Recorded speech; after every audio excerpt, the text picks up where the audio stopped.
ഞാനൊന്നൊരു കോഴിക്കോട്ട ഉണ്ടാക്കുകയാണ്. അതിന് ഞാൻ കുറച്ച് ബെല്ലം ഉരുക്കി വെച്ചിട്ടുണ്ട്. അതിലേക്ക് നമുക്ക് കുറച്ച് തേങ്ങ ഇടാം.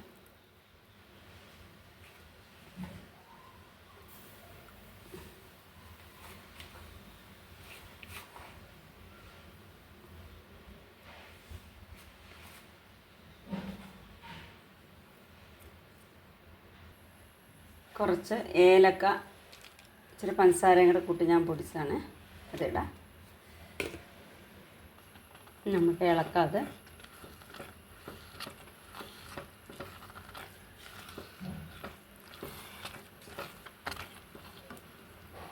ഓക്കെ.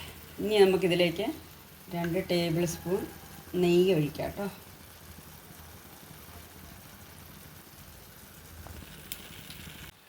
നെയ്യ് ഒഴിച്ചതിന് ശേഷം ഈ ചട്ടിയിൽ നിന്ന് ഇങ്ങനെ ഇതാക്കുന്ന പരുവത്തിൽ ഓഫാക്കി വെക്കണം കേട്ടോ. ആ ബെല്ലത്തിൻ്റെ കൂട്ട് ഇങ്ങനെ ഇതുപോലെ ഉരുട്ടി വെക്കണം. ഏത്തപ്പഴം പുഴുങ്ങുക, എന്നിട്ട് അത് പൊളിച്ച് അതിൻ്റെ ഉള്ളിലെ ആ കറുപ്പ് എടുത്ത് കളഞ്ഞിട്ട് നമുക്കെടുക്കാം. ഏത്തയ്ക്ക പുഴുങ്ങിയത് അതിൻ്റെ നടുക്കുള്ള കറുപ്പ് കളഞ്ഞിട്ട് നല്ലോണം ഉടച്ചെടുക്കുക കേട്ടോ. ഞാനെടുത്ത പഴം ഇച്ചിരി പഴുപ്പ് കുറവായിരുന്നു, അതുകൊണ്ട് ഞാനത് ഉടയ്ക്കാൻ ബുദ്ധിമുട്ട് അത് മിക്സിയിലിട്ട് അടിക്കുക കേട്ടോ ചെയ്തത്. ഇച്ചിരി കൂടെ നല്ല പഴുത്താണ് കുറച്ചുകൂടെ നല്ല കേട്ടോ. ഇതിലേക്ക് നമുക്ക് കുറച്ച് അരിപ്പൊടി ഇടാം.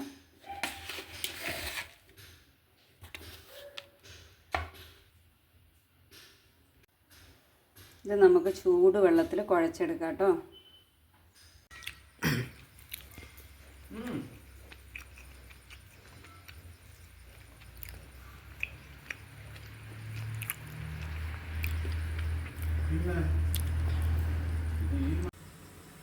ആവി കയറി വെന്തോന്ന് തോന്നുന്നു, നമുക്ക് തുറന്ന് നോക്കാം.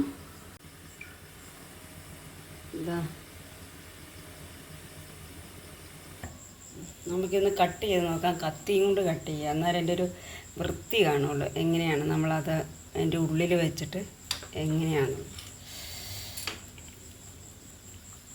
ഇതേണ്ട